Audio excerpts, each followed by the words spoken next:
Welcome back into the Morning Zone. It's 9:11 and 64 degrees at KGAB. As we get into our segment that I promised earlier that we would, with State Superintendent of Public Instruction, Cindy Hill, and her regular visit with us. Good morning, Cindy. Good morning, Dave. It's great to be here, as always. It's good to see you. It's good to have you back. Thank you. Lots of things going on. Last week, the big hearing that lasted hours and hours and hours. And did they really accomplish anything, I guess, was my question. Well, for them, I think they did. I think they came in, as you know, with an agenda to set forth the rules and procedures for this next investigation, and they seem to have already identified those 4 committees and the committee chairs, those subcommittee chairs, and everyone moved that forward. So also decided to spend like $150,000 of our money to do that. That's the beginning. Yeah. That's a lot of money. That's the beginning, you know, and it's not really the beginning, as you know, because there was a $250,000 appropriation for the investigation last year, and there have been many audits, and none of those take into consideration all the hard work of the state employees, and there's a lot of work that takes place behind the scenes, as you know. And what would happen if we put all that money into the classroom? Well, you know, I smile because we had a number of schools that were 100% proficient again this year. And you're going to hear again that mantra, you know, the sky is falling and that things aren't good in education. And I will say to you that salute to Jessup, who had their 3rd and 5th graders who moved significantly higher in their percentage of proficiency. And the 3rd graders from the 70s into the 90% of them were proficient in reading. And in the 5th grade, I think it was in the 80s to the 90s. And Gilchrist had all of their students' proficiencies increased in every grade level. Fantastic. And so for those leaders who are out there and remain focused, even though you were told that there was going to be a waiver from No Child Left Behind, you stayed focused. You provided, you know, again, all those resources that you needed for your students to succeed, and salute to you, because that waiver then, as you know, the governor backed off on that. You got a waiver for the waiver. Yeah, well, he backed off, I understand, and said they're going to wait a year, which will kind of take us almost to the primary. But anyway, the important thing is that that waiver did not occur, the waiver for No Child Left Behind, which really was opposed to because it had more federal requirements, as you know. But I believe letting the teachers and the schools throughout Wyoming think that was going to occur during all this time and then not have it happen. I think that's confusing. And so even with all the distractions and all the things that, you know, are detrimental to student learning, as you said, still there's a lot of good going on. So I'd just like to get through this next investigative committee and get back to the focus of learning. And I'd like to get that work to be the number 1 priority in Wyoming. Cindy Hill, State Superintendent of Public Instruction, is our guest in studio. And as I promised going into the break, the phones are open. If you have questions or comments for her, 1-888-503-6500, toll free, or locally 307-632-6500 or 632-3323. No matter which side of the issues you may be on, we'd love to hear from you. Let's go ahead and take a phone call. You're on the air. Good morning. Hi, Dave. This is Lisa Gloner, and I feel bad about the whole SF 104 thing, and I don't really think it has, and Cindy will tell us, that really has nothing to do with her personality, but it has everything to do with the Wyoming Constitution. Yeah, can I get you to move into your phone a little bit, or maybe you're on speakerphone? I'm getting a terrible echo. And you're correct. And what she just said was that SF 104 had nothing to do with my personality, is what she said. That's true. And it had to do with the Constitution, and she's absolutely correct. So when the governor signed SF 104, just within, you know, after he was completed with his ceremony, I met with him in private and served him with the constitutional challenge. As you know, and Carrie Powers and Clara Powers also joined in that challenge, and it's in the Supreme Court. court. In fact, it will be heard on August 20th will be the oral arguments. But our briefs were submitted in June and July. We had a brief, and then there was a response to that brief, and then a reply. And I encourage everyone to read those. If only the reply at the end, it'd be important for people to know what is happening in Wyoming historically. She's exactly right. SF 104 was a constitutional issue, and I, along with, again, Carrie and Clara Powers, took that to the courts, and we're there right now. And then one more thing that kind of ties in with all of this is Common Core. Mm-hmm. And I'm going to be doing a presentation Saturday in the Cottonwood Room at the library from 1 to 3 on the Common Core. Okay, now who is this again? I didn't catch your name when you called in. Lisa Glonner. Okay, Lisa. And that's, when is that again? Saturday afternoon from 1 to 3 in the Cottonwood Room. All right. And Lisa, will you tell people who you are so we all know? I am a former educator and have seen things, and this has nothing to do with you, Cindy. It has everything to do with our society today. Things happening in the public schools that just devastated me, and I just felt like I could no longer get some of those ideas across to my students because I felt like I was deceiving them. Well, certainly you come from where the rubber meets the road. And as far as the Common Core and the dangers of that, I know people are concerned about that, so they're certainly going to want to hear what you have to say, Lisa. Well, thank you very much. Thank you for your call. Thanks. We appreciate it.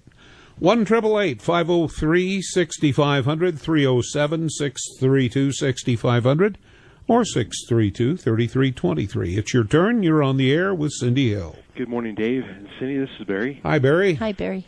Hey, Cindy, I read in the paper last week. Now, they're using the money against you, but they won't give you the money for a lawyer? Well, and this is how it works. There are 6 attorneys on the committee, and then there are 10 in the Legislative Service Office, which they are there to serve the committee. So there are 16 available to them, and then they also have agreed that they can appropriate more counsel should they feel like they need it for that committee, and resources, administrative resources, consultants, etc. And yes, they are not providing any counsel or any resources to me, because as you know, the staff that I work with, and they're only 5, they have other duties. So I will be alone in this process, absolutely. And so I know that there's some question, about this. And I would say, if you want to know all the facts, if you want all the information, it seems to me that you would ask for that for the other person, so that you would know those things, so that those things would be available to you. But it seems not to be the interest. Yes. Well, to put it bluntly, it's the lawmakers are putting themselves above the Constitution, above you, and what's right. That's what they're doing. Well, and apparently they have a blank check to do it with. That's right, and it's not right. And this thing's to high heaven.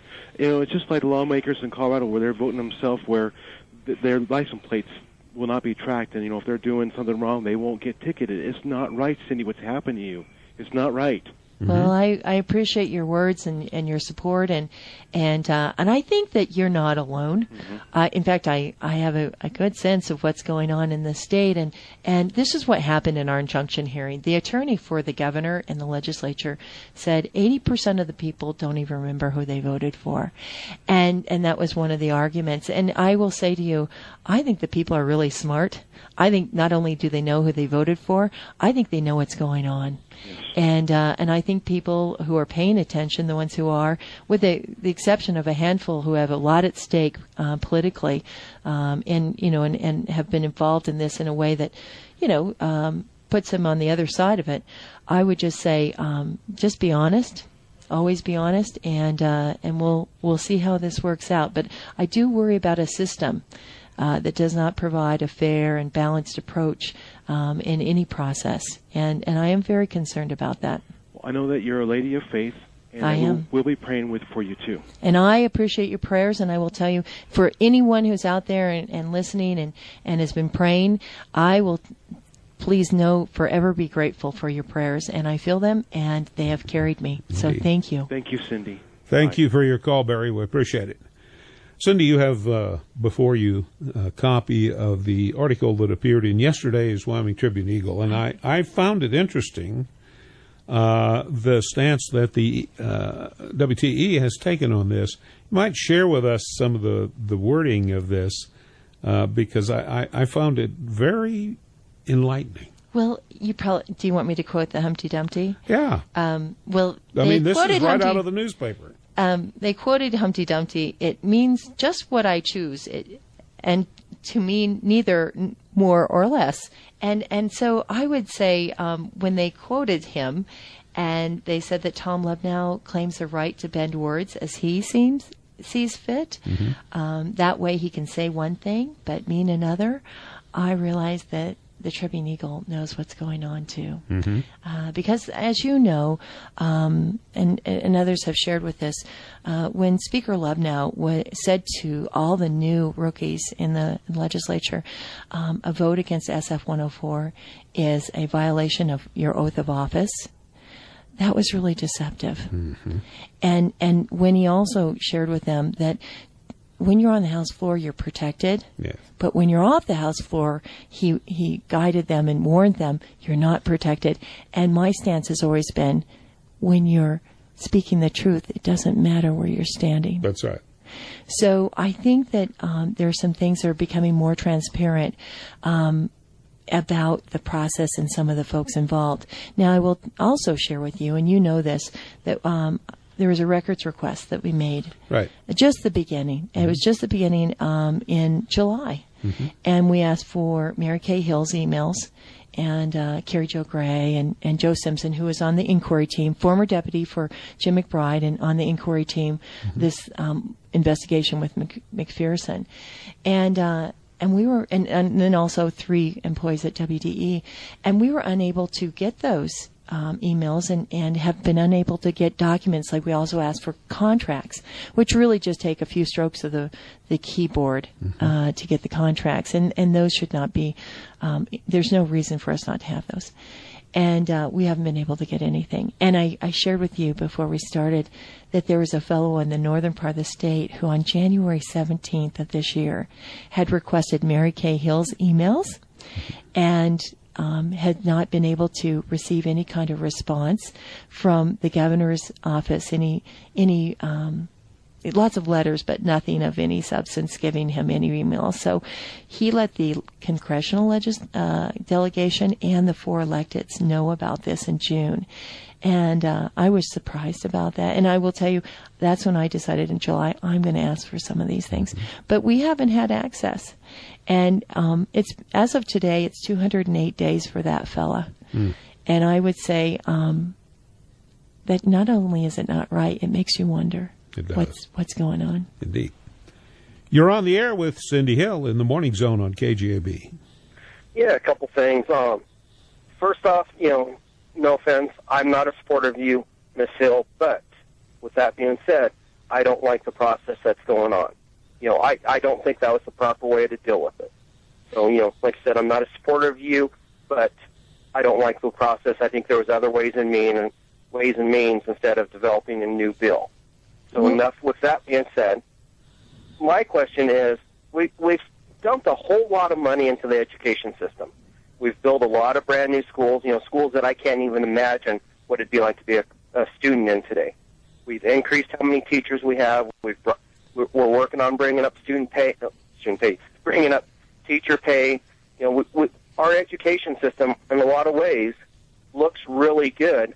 How come we're still having so many shortfalls, if you want to call it that? A lot of our schools are progressing, but we don't have that many that are at that level yet that have been expected. And we've been, like I said, dumping buku bucks at it. I'll hang up and just listen. And I would just say I don't know you, and I don't know if you know me. So it'd be interesting to hear why you feel so strongly about me. My number is 286-0479 in case you feel compelled 286-0479. But what I would say to you is that federalizing education has been coming for some time.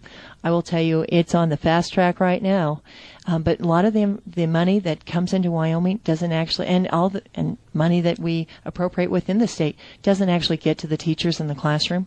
Mm-hmm. So you want to be critical of teachers, maybe not you personally, but that mantra, that ongoing, we're failing and it's the teacher's fault. They don't actually see those resources, and I will tell you, I'm very clear about that. I want you to sit down with a teacher if you have a question and start asking them what it's really like. And what really has taken place over the years. And I could give you more examples.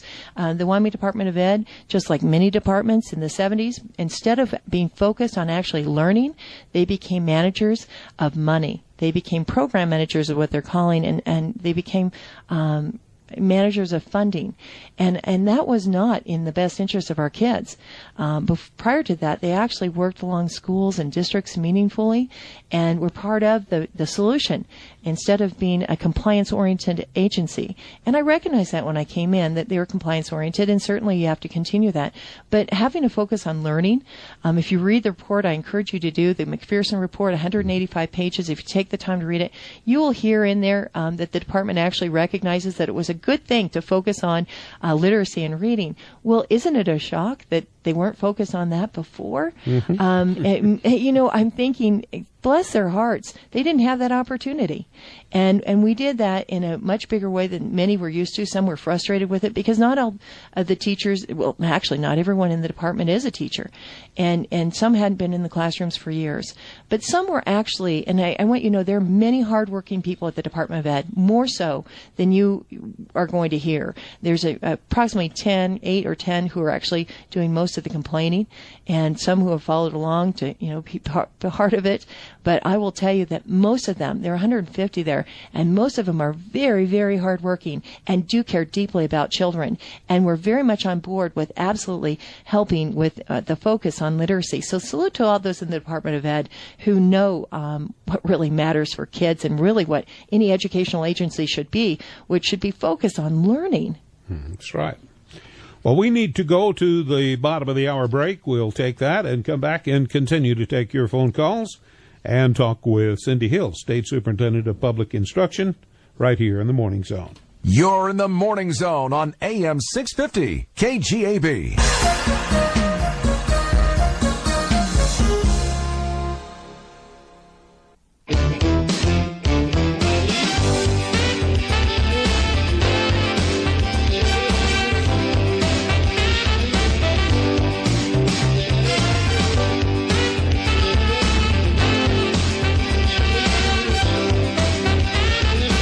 Welcome back. It's 9:41. We've got mostly blue skies, sunshine.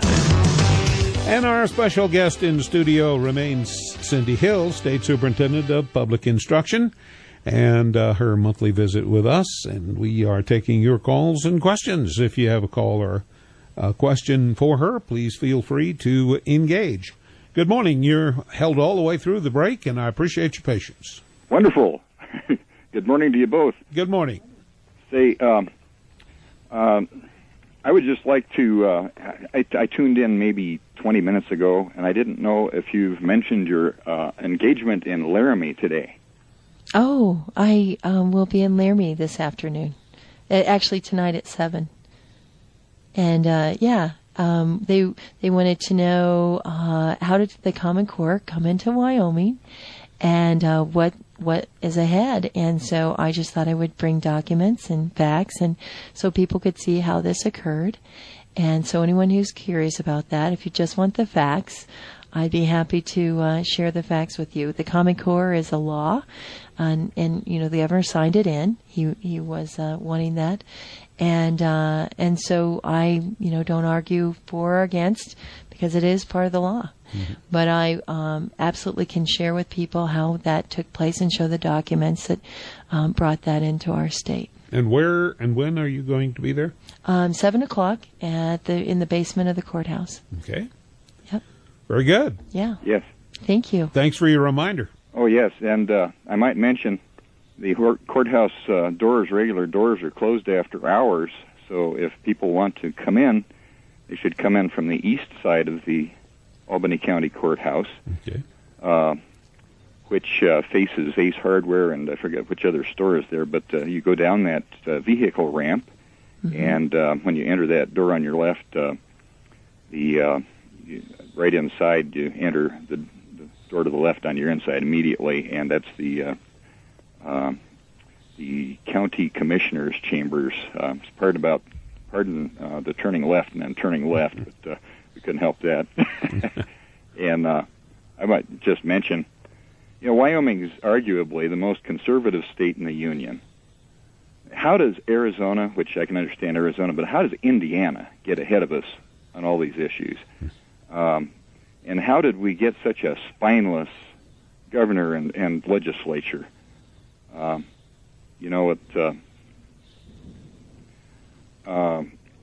It seems like now, at the presidential level and also in our state government, why do we have to elect women like Palin and Bachman to find politicians with any manhood?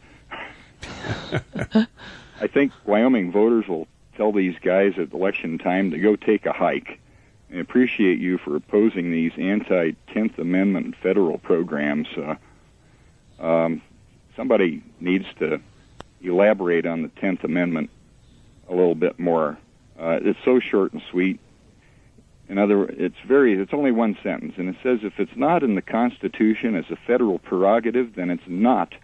The federal government can't do it. The states and the people get to do it unless the Constitution says they can't, period. And to try and shove these federal controls of our local schools down our throats, the idea that these guys in our state, a conservative state, won't stand up and tell the feds to go take a hike, I don't think a lot of people will vote for these guys again for dog catcher. I take it you're not for the federalizing of education in Wyoming, the track that we're on. Are you there? I'm here. You're not for the federalizing I got a really of education. Poor connection. Oh, you're not for federalizing education in Wyoming, and I can tell you're opposed to what's happening here. And anyway, I appreciate your words, and I appreciate your call, and hopefully we'll see you tonight. You bet. Thanks. All right. Thanks. Thanks for your call. And again, that will be tonight in Laramie in the courthouse, 7:00. Yeah, It will be. You're on the air with Cindy Hill. Good morning. I'd like to just offer a comment, if I may. Surely. I'm not going to defend Cindy Hill. I'm going to defend our Constitution. And on the 20th of August, the Supreme Court of Wyoming will decide how important our Constitution is to the state of Wyoming. And I would ask those justices, do you really think our Constitution contemplates, or the framers of our Constitution contemplated, that a sitting state senator from Arizona, with barely any ties to Wyoming, with barely any education experience at all in running an educational system, do you really think the Constitution contemplated that individual would come and head up our public system of education? I don't think so. Our Constitution is plain. We've got one head of our system of public schools. We've got one head, one director, one supervisor, one superintendent, and that's our superintendent of public instruction. And the Constitution does not allow that office to become a legislative office or an executive appointed office. So kudos to Cindy Hill for keeping fighting this, and the caller that wondered why our schools aren't performing better with all this money. It's because bureaucrats have been playing this game for years, and politicians like Matt Mead have been allowing bureaucrats to play musical chairs like this, dumping hundreds of thousands of dollars into looking for a new bureaucrat, hundreds of thousands of dollars paying a new bureaucrat. That's why our school system is failing. So thank you very much for letting me rant. This topic really gets me exercised a little bit, so I apologize. All right. And I appreciate the caller, and I would say, I have not met Mr. Crandall, and I have heard he's not an educator. There's no educational background. He's not a teacher or a principal or hadn't had any formal education in there. But someone directed me to Crandallgate so I could hear his voice. And so if anyone is interested in listening to Mr. Crandall, if you go to Crandallgate, do a search on the internet, you'll listen to his voice, and then you'll get a sense of who they hired. Okay. And I think this is a good place, before we take another call, on the constitutionality of this issue. You have a history. This is not the first time. And you touched on this when you were here before, but this is not the first time this has been looked at by the legislature. Sure. There's a history of actually the legislature. As the governor has said, he believes the legislature is in control of education. And I disagree. I don't think the legislature should be micromanaging education in Wyoming. I think the best decisions are local. And so, but this has been an ongoing issue for years. 1871, we're just a new state.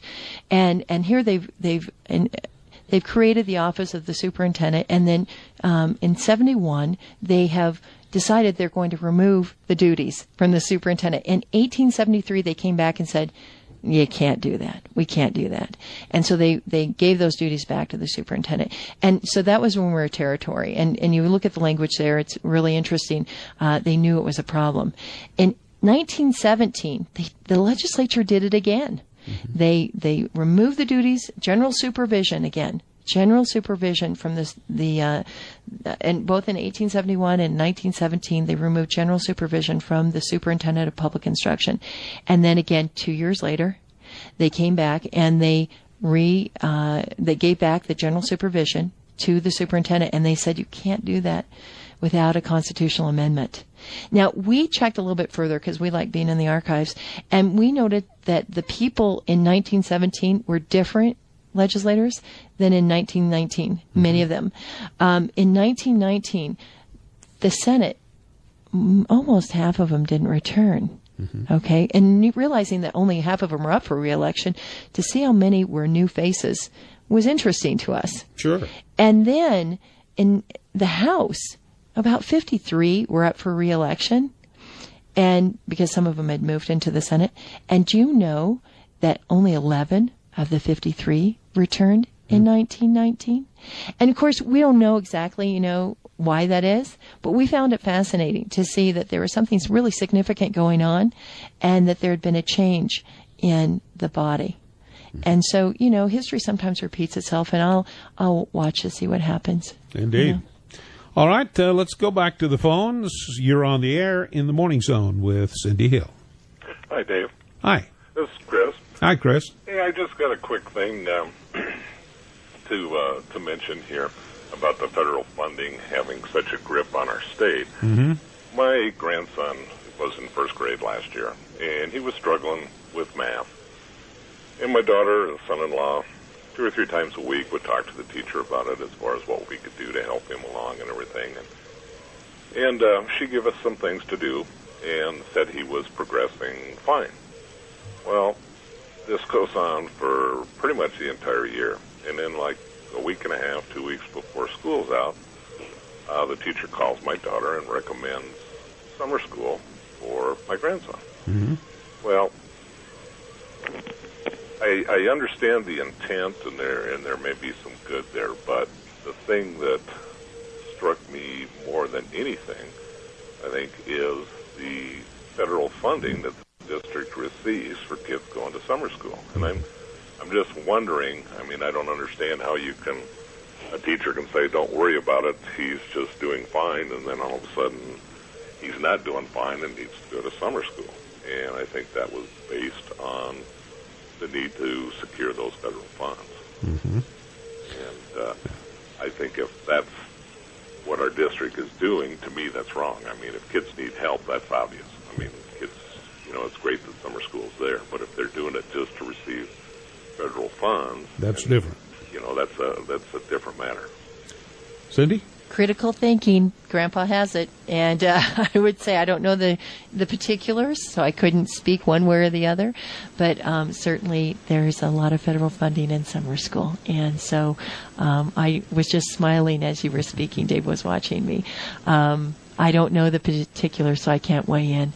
But I think that certainly the grandfather has been critically thinking about this issue, and I salute you for your inquisition, your curious nature, and you certainly could be correct. I don't know. That's right.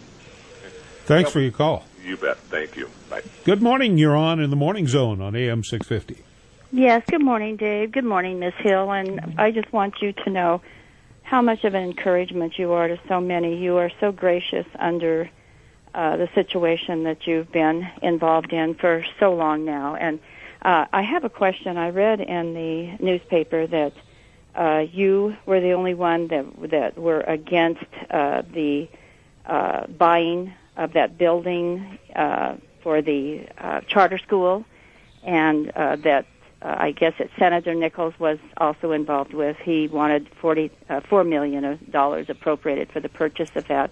Can you just without a whole lot of detail, explain why you were against the buying of that building for the charter school? And I'll hang up and listen, and God bless you, and just hang in there. You are absolutely amazing. Thank you. You're dear, and I appreciate your kind words. In October of last year, I was in an executive session with the Building Commission, and those are private meetings. And we were discussing millions of dollars worth of contracts. And at one point, and the senator that she mentioned, Senator Nicholas, is an ex officio member, and he was in there sitting there with us. And at one point, we were discussing this particular school, and he said, well, let's just ask them what they think. And he said, come on up. And he waited for them to come up to the podium and to speak with the 5 elected officials. And we were in a private executive session. And I was taken aback that someone from the public had been in the meeting, not only for their discussion, but also for the discussion of all those other confidential matters.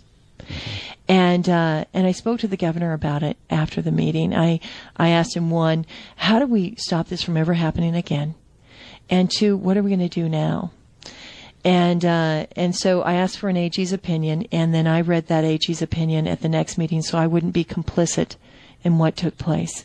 And that was in January. No one covered in the story during any of this time. They covered it just recently because it came before the Building Commission, and what it was is that it was a $4 million footnote. And we've been legislating through footnotes in our legislature. Not all legislators. We have so many good legislators. Let me just reiterate, honorable legislators. But we have some who've been legislating through footnotes. So Senator Nicholas and this particular charter hired him with the intention of them purchasing a building. And so he was the chairman when this began.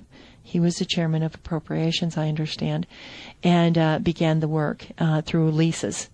And then with the language saying that was to buy this building. Anyway, $4 million legislated essentially through a footnote by the chairman of appropriations initially, who was had a client who was benefiting. And that's I said I am for charter schools having access to resources. I want all kids to have access, and I will say to you that they shouldn't have to hire a legislator in order to get that done, and we shouldn't be legislating through footnotes.